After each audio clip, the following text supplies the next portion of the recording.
last place in the NFC East after their loss to the Lions. There's a three-way tie for first place after the Cowboys and Eagles both lost on Sunday, while the Redskins beat the Rams on the road. All three teams are 1-1. So, Shannon, from what you've seen so far, how will the NFC East play out? Woo! I think I had the Giants, Cowboys, Eagles, and Washington. I think that's the way I had the division. Did you? I thought you had the Cowboys at the bottom. No, I said the Cowboys would be second. But you said the Cowboys are going to miss the playoffs, I believe. I'm gonna hang in there, Skip. Okay. I'm not ready to abandon ship yet.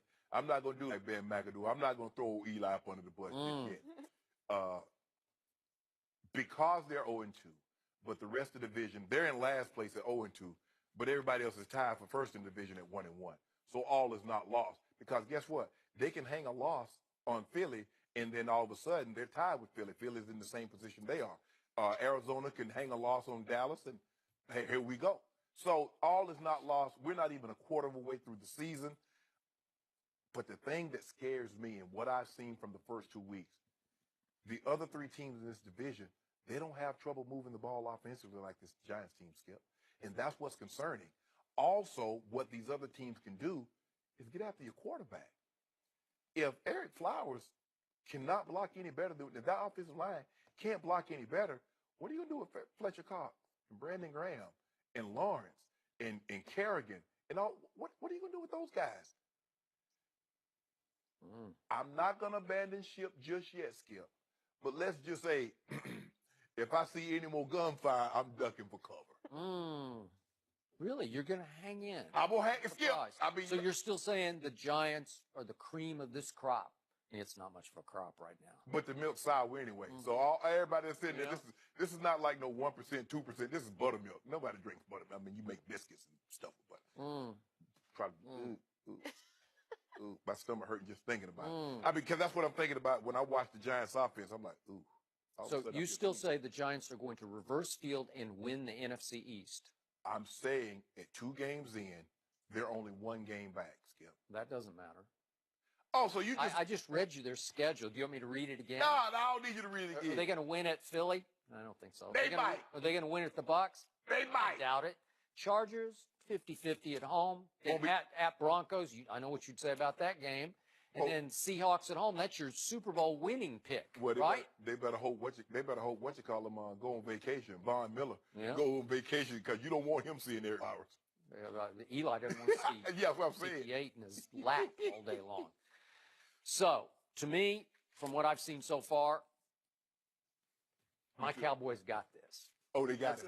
That's what I've seen, is that I thought this was going to be a really tough top-to-bottom division, and I don't think that anymore. Because I did go in with some respect for the Giants, even though I kept telling you, who's going to run the ball, who's going to block? Yeah. I don't know, but I still have some respect for their defense. By the way, Janoris, Jackrabbit didn't play last night, so they lost that, and they didn't have their middle linebacker last night for what it's worth. But the point is that my Cowboys are clearly now the best team in this division. Now, it's clear. I'm going to say it again. I think it's pretty clear they have the best quarterback in this division. And I've seen that just eye testing the first 2 games for each of the 4 teams.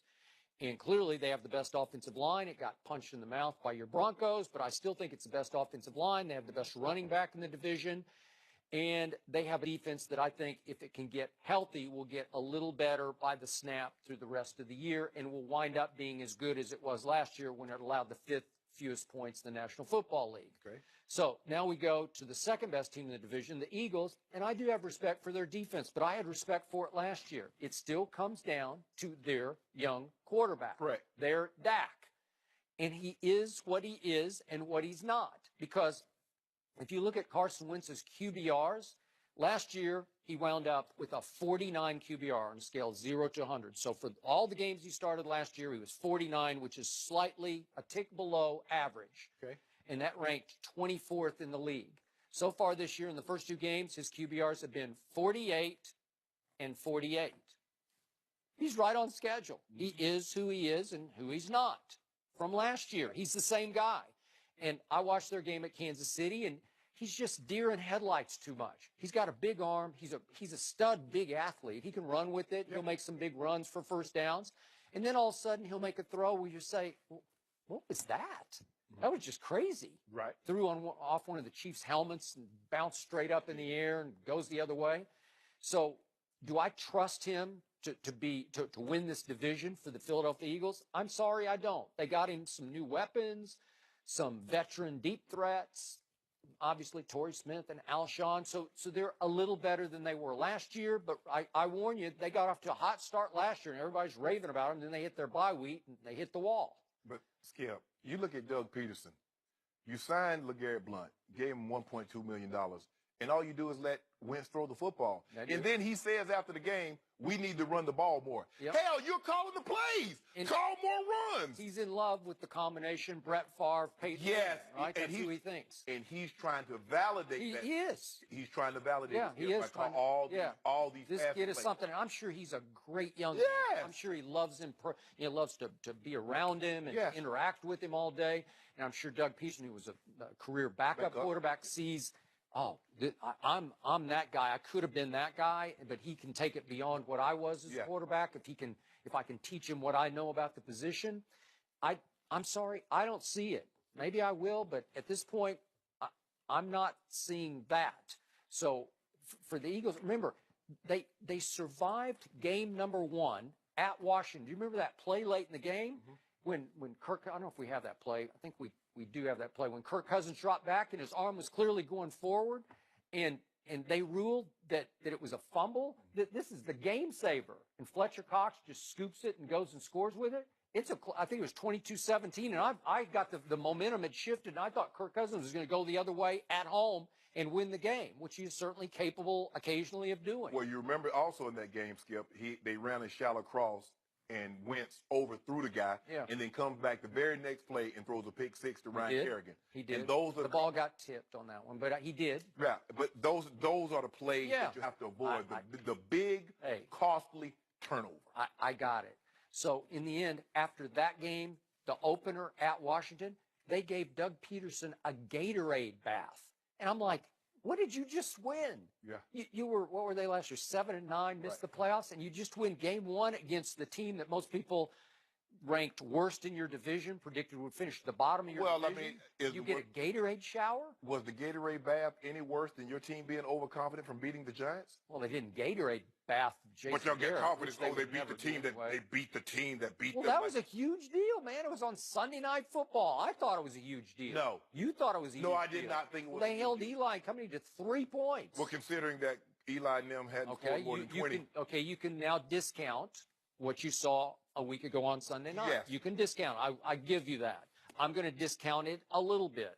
But at that moment, they thought they had beaten the world because they beat their their nemesis from last year.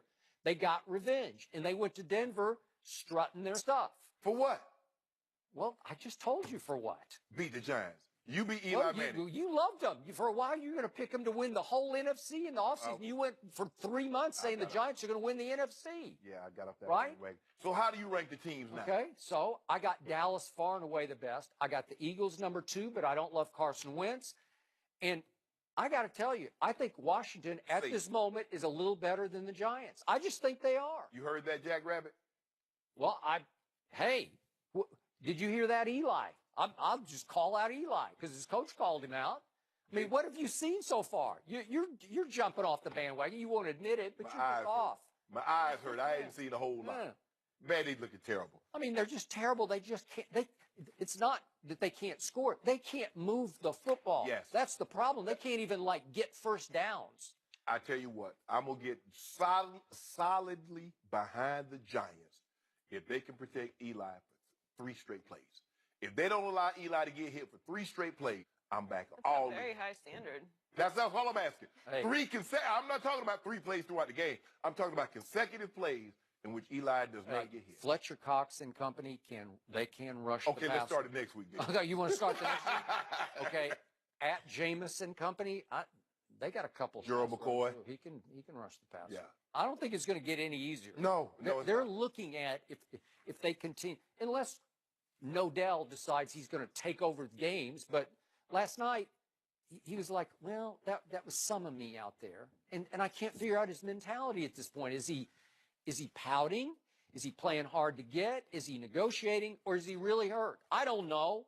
I don't know what he's feeling right now. The thing is that players, what they need to understand, Skip, is that you can be injured. You can be hurt. But once you go out on the field, the fans think you're 100%.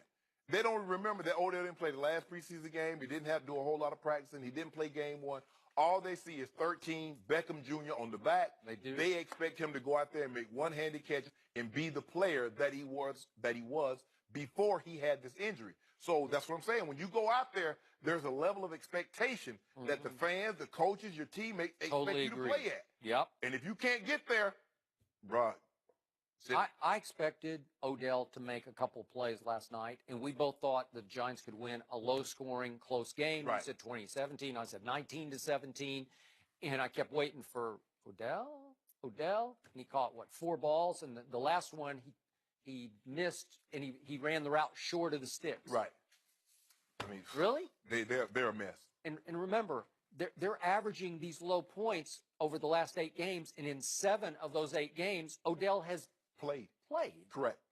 Wow. So they're anemic in offense, even with Odell on the field. Yeah, and to me, I'm still asking, has Odell sort of gone over the cliff emotionally into that area where he's more interested in his brand than in winning football games? He might have. Yeah. Maybe he got to that point where it's all about Odell and the Giants are an afterthought, and he wants to be paid beyond Matt Stafford money. He wants more than any quarterback. Well, think about it, Skip.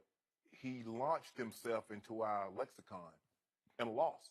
He made a one-handed catch, but they lost. He became this great player, although they weren't winning. Yep. So he says, I can be what I want to be, even without you, Giants. I don't need to win. Most people try to I need to win, get Super Bowl block. He's like, no, I don't need that. I'm in New York. I agree with you. He transcended the Giants. He's beyond them. He's in some other stratosphere. There have been very few of those great catches in which they won the ball game. And so he's saying that I don't really need you, Giants. I don't need to win to be Odell Beckham Jr., to be this brand, because I'm going to travel with Drake regardless. That is correct. And he's at his best in the pregame show he puts on. Yes. That's when he's in his glory at that point. Proud of you, Shannon. What'd I do? Thanks for another week. Yeah. Sticking with your pick? Yeah, I'm hanging with him.